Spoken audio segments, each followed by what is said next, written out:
वर्तमान जुग होउछि ज्ञान एवं एक्सपोजर जुग जो छात्र छात्री माने दैनंदिन सूचना संपर्क रे रहितांती समाने जीवन रे अनेक किछि करि पारिथांती बोली किट ओकिस प्रतिष्ठाता डॉक्टर अच्युत सामंत कहिसंती। आज किट पॉलिटेक्निक रो वार्षिकोत्सव कुहुतान रो मुख्य अतिथि भाबरे जोगदेई डॉक्टर सामंत यहा कहिसंती। डॉक्टर सामंत कहिसंती उपयुक्त शिक्षा पाई पारिले छात्र छात्री भविष्य उज्जवल होई परिबो। छात्र छात्री माने श्रृंखला ज्ञान सह गुणात्मक शिक्षा ग्रहण प्रति आकृष्ट हेबा आवश्यक बोली से कहिथिले।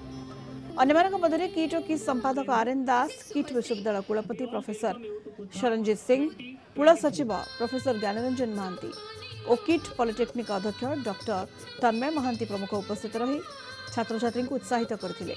शेष में छात्र छात्री द्वारा सांस्कृतिक कार्यक्रम परिवेषण करा जायतिला।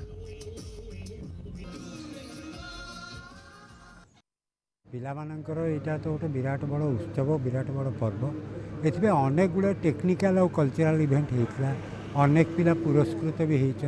अतिथि हिसाब से किट ओ किस प्रतिष्ठाता doctor Achyuta Samanta, KIIT university तरफ कुलपति और कुल सचिव डॉक्टर शरणजीत सिंह और doctor Gyanranjan Mohanty, British Council of India गत 2 वर्ष धरी किट पॉलिटेक्निक को रैंक 1 देइछि। आगक मध्य आम आशा करुचु जे आमर जो प्रकार प्रचेषा रही सारा विश्व स्तर में आम गोटे अग्रणी शिक्षानुष्ठान भाव में निजक तोली पारिबु।